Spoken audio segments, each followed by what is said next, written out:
Chris here with P2TK9. Welcome back. We're going to do something a little bit different today. Doing some very exciting things this week. You may have noticed a little better audio quality. Got us some wireless mics, so excited about trying that out. And instead of me sitting and speaking on a subject just on a tripod, today's going to be a little more interactive, going to do some demonstration. The previous ones, you can kind of do podcast style, even though it's on YouTube. There aren't graphics or videos except for last week with the Gunfire. And beyond that, there wasn't anything to see other than me seated in a chair speaking to a subject. So this week, want to do things a little bit different. We'll have a couple of different pieces to this and something topical, as there usually is from my work and or travel during the previous couple of weeks. First thing we're going to address is the live gunfire from the prior video 2 weeks ago now. We do have a loaded and safe weapon. Bada boom, bada bing. I'm going to bring a dog out that I've trained for gunfire. Few questions that you may have. I'm going to be starting using a toy on a rope so that I can do some focused healing. Going to teach this dog to follow the toy and not cross me up underneath my feet as I'm moving around. Another thing I'm going to demonstrate is making full presentations with a weapon, and not every time the weapon goes bang. That way the dog doesn't have some kind of anticipation or negative reaction every time I make a full presentation. Just me moving around with a weapon out does not mean that I'm immediately shooting right then. Again, giving them the chance to desensitize to weapon handling and making full presentations. Before you even ask the question, hey, maybe my dog is a little too driven and too hyper for the focused healing. I got that. If your dog is good on food, you can get a little pouch with some Bill Jack or some pepperoni pieces. Let the dog know that you have those pieces of food, and you can still have that food up here in your hand and move around and teach them that they are following the left hand, whichever support hand it is. If you're wrong-handed and shoot from the left side, that's your problem. I'm sorry you were born with weak genes. But if you show them that there's food out here and you're moving around and on these same spots as I mark the behavior by dropping the toy, you would give your verbal marker, go down here and reward that dog for following you. The lesson we want to teach is not to cross underneath the muzzle. And if we make a big change of direction, we want the dog to follow that muzzle and stay with us following our outside leg. That way we don't trip over the dog when we're doing something more complicated. I'm going to be using a P2TK9 belt buddy, which is the attachment host that goes around any belt up to 2 inches without having to take the belt off. I tout my cutaway bungee release as being long enough for the dog to lay down and being able to move without the dog having to bang its head into my knee from the front and lock it out, or buckle my knee from behind turning into me. So the question might be asked, why am I not using that? I am intentionally using a shorter general tie-in bungee, and I'm going to the pinch collar on the dog because in this phase, I am teaching the dog how to move with me and follow me with a weapon. Later on, once that dog has accepted the training and is competent at it, I'm going to be at my longer bungee that I make on our cutaway bungee, and I'm going to be onto the vest. You can still be onto the collar. If you need to, for a little extra control, you can stay on that pinch on the collar. But if this were an actual deployment and you needed to use that cutaway feature, I don't want that cutaway to be on a collar around the dog, just in case someone were to grab it or if it were to get snagged on something. The vest is where I would rather have that dangling bungee attached rather than to a collar. So that is why I'm going to be using this piece of equipment. I want it to be nice and short. That way I can keep the dog from crossing in front of me, not giving them enough leeway to become a problem. Once they have that, then I'll be on that full length bungee. So we're going to do some empty weapon, marking, paying, walking in that focused heel. Once we get a few reps of that in, then I'm going to run you through a couple of drills that I spoke about in the last video for gunfire, where we're going to show a little bit of what that looks like with the dog once they're generally acclimated. So I have 2 pet beds out here. This dog is place trained, knows what place is. The pet beds aren't as ideal as an actual place board, but I don't have any with me, so we're going to make do with what we've got. So here we are. We're going to start with some focused heeling. Ika's on the short lanyard to the pinch. That way we can keep her from crossing over in front of my legs or behind my legs. Want to keep her aware of the muzzle so that if we were moving with a weapon, she's not creating a problem that I can't handle. Live in. Live in. Volley.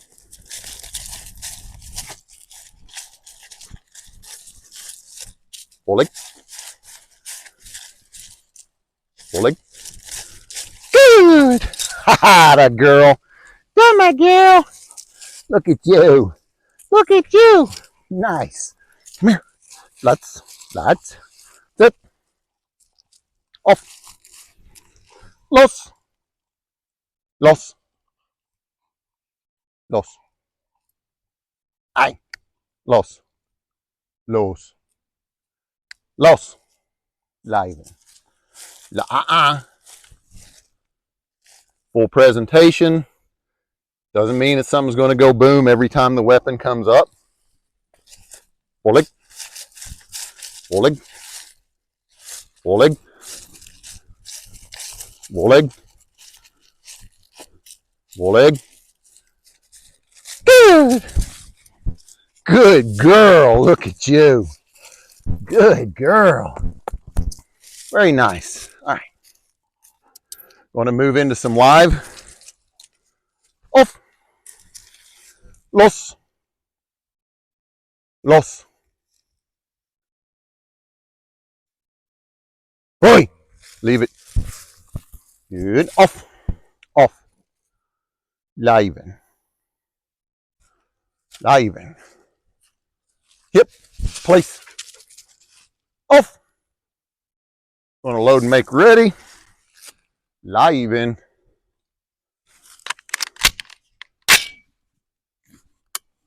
Double check safety. Live in.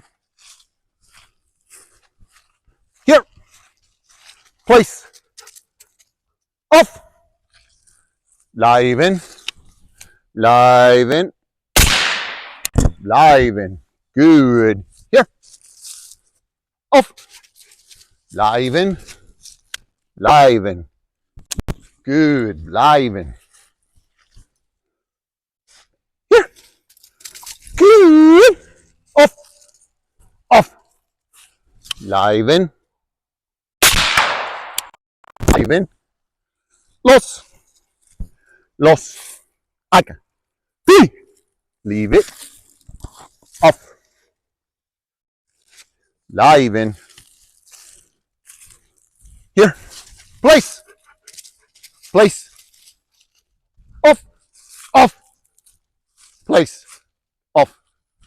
Live in.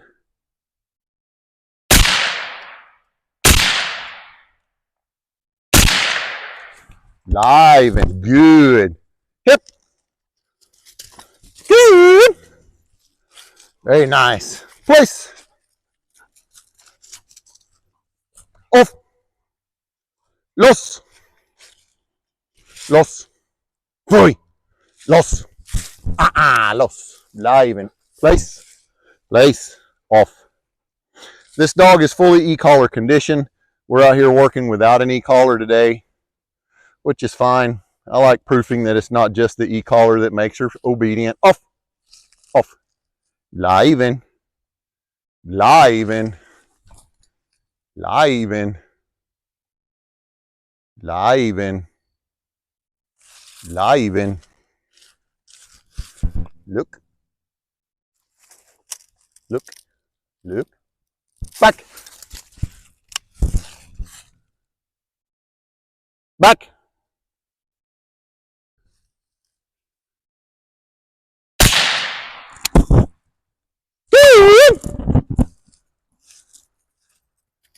Atta girl. Off. Off. Good.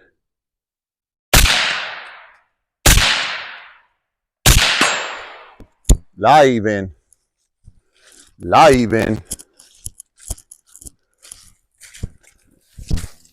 auf, los, wohlig, Platz, Platz, wohlig, wohlig, off, off, live in.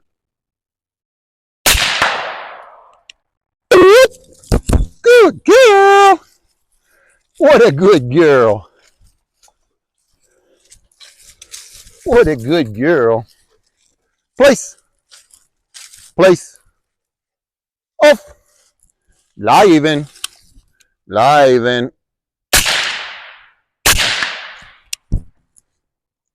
Good. What a girl. Place. Place. Hey.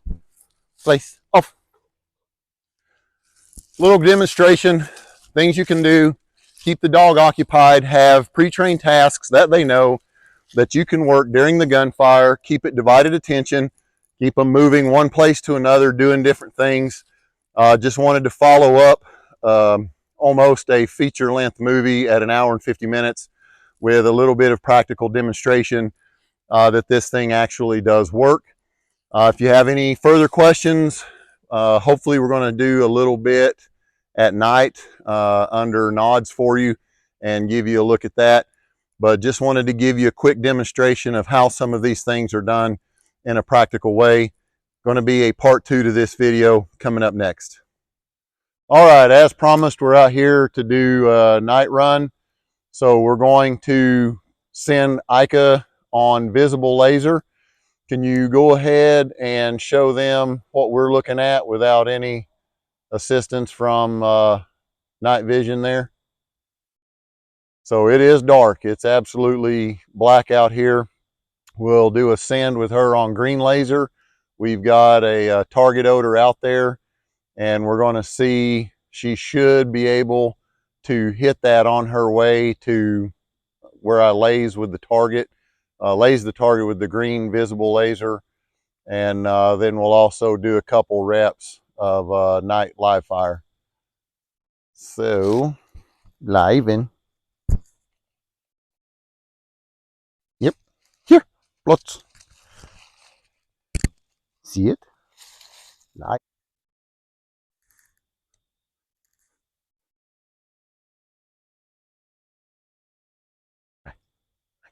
Back, back.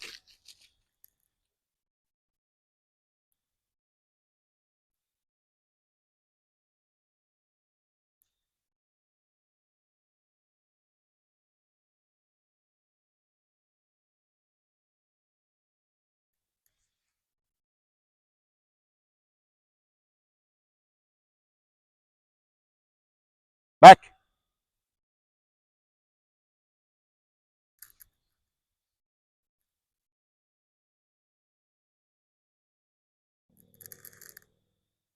Okay.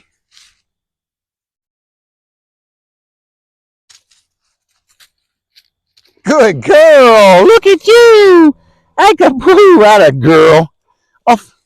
Live in. Live in. Live in. Live in. What a good girl. That's a good girl. That's a good girl. All right. Thanks for watching. See y'all on the next one. Good girl. Like a boot. So we're going to discuss the 30-foot leash. Often some of my dog talk topics are generated from a week prior or 2 week prior experiences that I've had when I'm at work, traveling for work, doing other things, discussions that I may have with friends or other guys in my network, or spurred along by things taking place on Instagram. For the last 2 weeks, the 30-footer has played a big role in part of my travel and training and what's going on. The 30-foot line is a ubiquitous piece of canine working equipment. It is useful in a lot of roles inside of buildings, most certainly for tracking, cordon searches, area searches, things of this nature. The 30-footer has a ton of uses, lifting, lowering, all these things. One of the biggest pet peeves that I have in canine is how to properly use a 30-foot leash. Right now, the trend seems to be leave it on the ground behind you and drag it around. That is absolutely unacceptable. Learn how to use a 30-foot leash the right way. Get used to the muscle memory. Make it second nature, something you don't even have to think about. Keep this thing off of the ground. There are a ton of reasons why you need to keep it off the ground. We're going to talk about a few of those. I'm going to give a quick demonstration using a stand-in dog, and then I'm going to work the 30-footer with a live dog, bring Ika back out, and work an unknown hide with her. First of all, the 30-footer. I'm going to sling this one out here. I'm using a P2T K9 cut line long in a full 30. 30 is the most common length for long lines that are out there. With the 30-footer, right now they're good people. I know some of them who are making these lines that have no handle at all. I've been at training venues, heard people tell new handlers or younger, less experienced handlers, when you get your 30-footer, just go ahead and whack this handle off. You're not going to need that loop. It just gets snagged on things. Some people are making leashes right now that have no handle. It just ends with a tag end of 1-inch nylon, either flat webbing or tubular. To me, that is the absolute wrong answer. I love tracking. I've done a ton of tracking. I've spent a ton of time in the woods. When I was in law enforcement, we had a lot of rural area where I was at, a lot of wood lines, places that you're going to go and track, and you're going to be in cover and underbrush just like this. For MPC, I've done tracking for the MARSOC SEER School and cover way worse than this. I always use a 15 or 30 footer with a loop. I keep the loop and I keep all of this slack in my hand. If you are using this in a tracking environment with underbrush, this thing will still drag on the ground behind you and snag on things. The last thing we want when we're tracking and we have a good tracking dog is a hard stop on the front of the line for the dog that feels like a correction, breaks their mindset, gives them anything that's even associated with a correction during tracking is bad. It's going to dampen their drive. In some cases, it could really cause mental problems for the dog of, oh, you want me out here tracking and then I got a correction, so do you really want me out here tracking? We're sending mixed signals. Another problem with dragging on the ground behind you in the woods is grabbing other pieces of deadfall. I get it. You're already going to be known that you're in the woods. There's a dog walking in front of you. It's fall out here right now. It's dry. There's a lot of dead leaves on the ground. You're already making quite a bit of noise. It's not going to help your cause if you're dragging a loop on the ground behind you, getting small branches and dead trees and branches and flipping them over and creating even a larger signature than you have to by dragging this on the ground. Another factor in this is if you don't have all 30 feet out and you have 10 or 15, in some cases, your cover officers or other assaulters are going to be walking behind you. I want my cover, whether it's a cover officer or an assaulter, to be able to look up and scan their sector and be weapons up ready to go instead of watching the ground trying not to step on my leash. For people who drag their leash on the ground, the first thing that they brief when we go into a training scenario is, hey bro, don't step on my leash. Well, why do you have it 10 or 15 feet behind you dragging on the grill, excuse me, on the ground, where your cover officer or assaulter is going to have to not only provide you cover and scan their sector, but do a divided attention test by not stepping on your leash. Just another reason to keep it in your hand. If we're talking about soft canine or multi-purpose canine, if we're doing bomb detection on leash, you also don't need this dragging on the ground. People are going to say, well, it's already behind you. You should have cleared that. Maybe you did. Maybe the wind was wrong. Maybe the dog just approached it and you didn't catch something behind you. If it's victim operated, I don't want anything else dragging on the ground behind me to create a safety hazard if we're talking about IEDs. Inside of a building, we were doing some training the week before last, and guys were in a building that had rooms that were connected to each other and even halls that wrapped around. We're standing there at about 25 feet of line, and the dog has gone through 2 rooms and is now all the way back around looking at us from where we were standing when we sent the dog into a room. They hit a connecting room and came back to us. Now, how are we going to uncorkscrew this? Are we going to detach the dog from here, fish the line back out, reattach? Are we going to run through the rooms and follow the leash to the dog where they are at to come back to our original spot to start the detection piece again? Are we going to grab the dog here at the collar and then fish the line through the rooms, following the path that he's already gone through, dragging the end of the line back through there around who knows what hazards, because we haven't seen the route that the dog has taken to where they're at this point? So there are just a ton of problems with dragging this leash on the ground behind you. There are safety concerns, practical concerns. Another big piece that I touched on a second ago was hard stops for the dog that can seem like a correction. In this whole leash setup, you've got 2.5, 3 more feet of play, which are your arms that factor into this. So your arms should always be working at a bent elbow posture, so that is the last resort shock absorber. So as that dog straightens out a 30-foot or 15-foot line or whatever length you have and starts to get out to the end, you need to be able to soften that stop and bring them into a nice firm landing without anything that feels like a correction. And that's all done at the elbows. And then when you start to gain ground on the dog, the first thing you're going to do is bend the elbows and start policing that line back up. We'll show you that in just a second. Another thing that drives me crazy is when guys try to bare hand a nylon leash. Tubular, which is everything that I use, whether it's a cut line for any of my products or for a standard improved leash that has our climbing rated hardware on it, no matter what you're using, the tubular does dissipate heat better than web strap, but you want to have gloves on, and nice gloves that you can also handle, manipulate, and fire a weapon with. Nomex flight gloves with a good leather palm work great. These are the Oakley gloves with the knuckle dusters. They work great, and they are still thin enough with enough dexterity that I absolutely can unholster a sidearm, work a fire control on an AR platform, and shoot accurately. But you want these gloves, because when guys try to work nylon without gloves, inevitably when the dog is in drive and needs line, they're going slow because they don't want the dog to build up enough speed to burn the hand, because they're worried about their bare hands.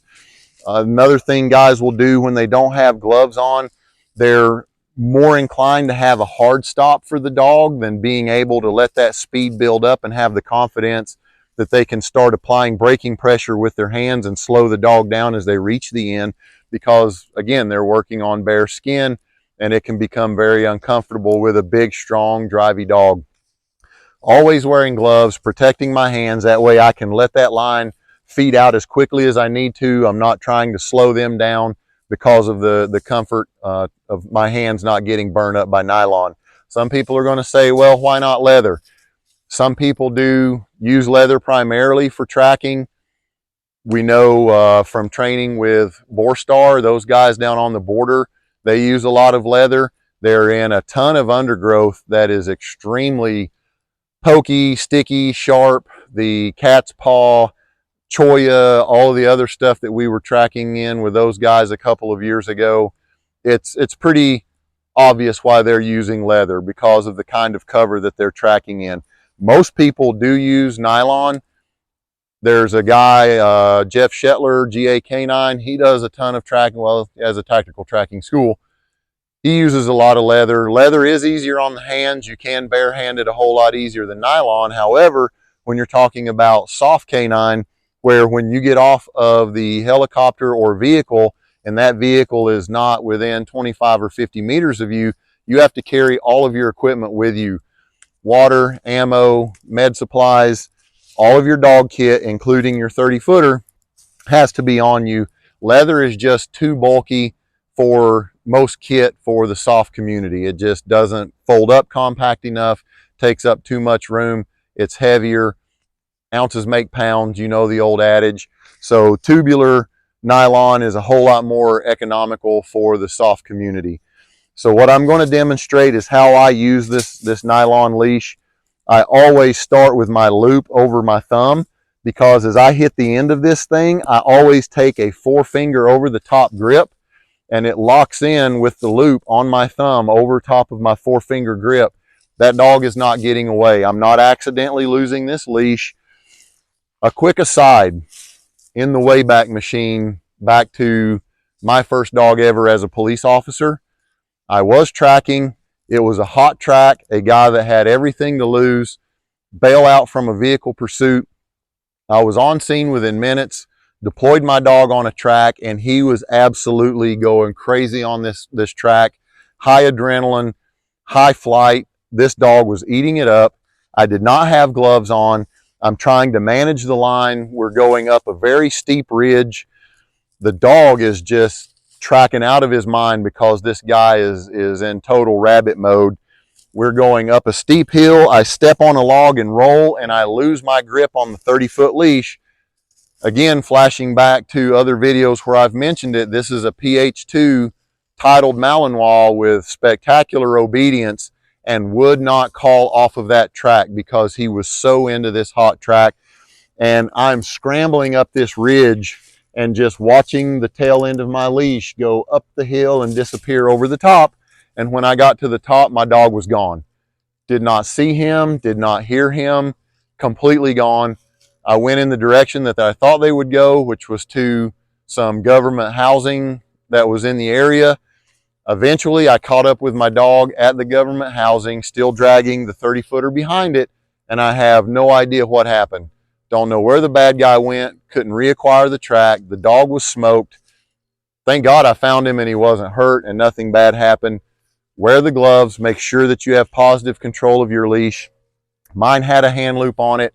It would have been that much more difficult to control that dog if I was using a leash that didn't have a hand loop. So we're starting, as I always do, with the loop over the thumb, and then we're going to back coil. With the reason we back coil, just like with a fast rope, is that way when your business end goes away from you, the loops can feed off in a smooth manner, and you can let this thing out without tying knots or creating problems. So when I'm ready to work, I got my 30-footer, and I'm going to back coil everything that I'm not using immediately into my hand with a palm up grip. And now I'm ready to work. We're going to have a stand-in dog before we go live with this so that we can show it in a slow, controlled manner exactly how I do this. Connor Lee, can you come on down? This is my beautiful daughter, Connor Lee. Hello. Say hi to everybody out there. Okay. Come here, Goof Troop. All right, so we're going to put this cut line long on. She's wearing 2 of our Fight Light collars. That way, that can be her collar around her waist while we're doing this. You ready to do it just like we practiced? All right, get over here in front of me. So I've got my dog. I have back coiled my 30-foot leash. I'm ready to let my dog work. So I'm going to send my dog out. So you're going to go away. And I let these loops just feed out in a controlled manner. At any point, I can set the brake and come up here with bent elbows and watch that dog and give and take with that bend in the elbow to provide those smooth starts and stops. Keep going, go away. All the way out to the end, closed 4-finger grip over the top, backed up with my second hand. And again, I'm at the elbows, bending and pulling back to make smooth starts and stops. Now, as the dog is coming back to me, especially if we're doing detection or if the dog has blown a turn in a track and they're trying to reacquire, I'm static, dog's coming back. I'm going to strip line like I'm a fly fisherman, and I'm just going to back coil loops into my 4-finger palm up grip. Boom, and the dog reacquires the track and starts out again. Go ahead. And those loops are just set up to feed off in the same order that they went on. And that line goes right back out. I see and feel the end, 2-finger grip, shock absorber, extend at the elbows. Keep going. Dog hits the end. Boom, I know they're on track. Keep going, baby. Hits the end, and then I start moving my feet. Stop. And dog's coming back. Same thing again. Boom, boom, boom. And especially when it's a dog, stop right there. I want to strip fast enough that I'm keeping the line out from underneath the dog. Nothing can break a dog's chi quicker than being on a good track, having it hot, or working odor, than you not managing the leash and allowing it to get all underneath the dog. and then it's around their legs, it's through their groin, around their neck, creating all kinds of problems and confusion for the dog. So as the dog is coming back, I'm working as quickly as I need to keep that leash in the air and not have it underneath their legs. And in the air, I'm still up here in firearms, what we would call workspace. It's not up here, it's not Statue of Liberty. I don't hold the leash above my head to try to keep it out from under the dogs. I learned good muscle memory and technique in policing that leash back up when the dog is coming back to me so it doesn't wind up under their legs. Next thing we're going to do is we're going to work a hide with our real dog so I can demonstrate this leash handling technique to you. We've got a piece of target odor out here, an unknown hide that the dog hasn't worked before. This is going to be experimental. In training, I have never worked with someone filming ahead of the dog walking backwards, but I do want the camera angle to be looking at me so you can watch the leash work and what I'm doing with my hands as the dog moves. And hopefully the dog is going to ignore the camera operator, the missus, thank you, love you, so that the dog will continue to work as normal and hopefully ignore our camera operator who's going to be moving backwards, capturing what it looks like when the dog goes out, and then when I police that line back up as the dog moves in and out from me working the odor. So we'll be right back with you. We're going to do some detection on leash and show you this technique in action. Shook. Go sook. Sook it out. Good. Hip. Shook. Good. Hip. Go shook. Good. This way. Go sook.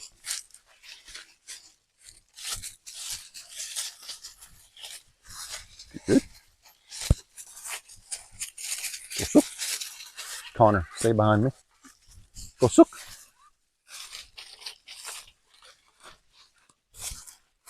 Good. Hip. Good. Hip. Go sook.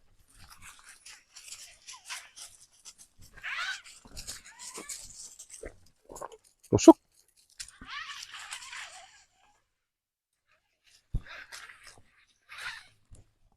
Good. Hip. Good. Hip. Hey. Sook.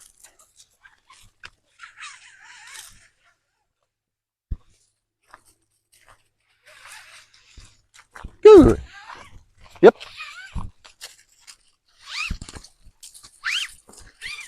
Good girl. Yep.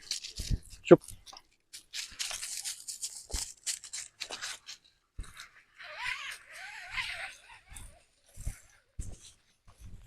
Yep. Yep. Good girl. Hey, come on. Shook.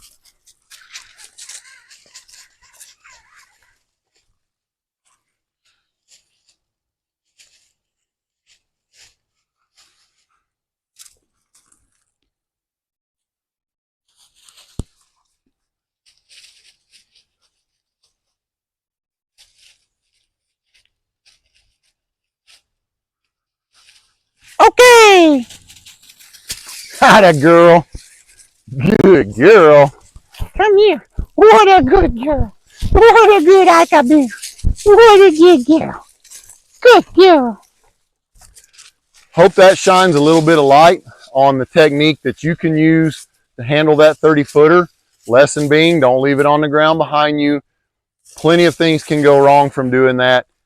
Plenty of good reasons not to do it, and not enough good reasons to just be lazy and drag it on the ground behind you.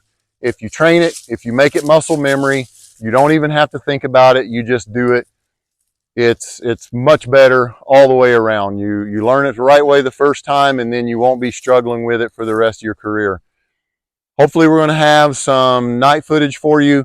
If not, hopefully you enjoy this because it is a shorter video and not a full-length movie, and a little bit more moving around demonstrating techniques. If you like that, let me know, put it in the comments. As always, I'd appreciate it if you go over to p2tk9.com and check out all of our excellent made in Tennessee exciting equipment. Check us out where, Connor? YouTube, Facebook, and Instagram. Bam! Killed it. See you next time.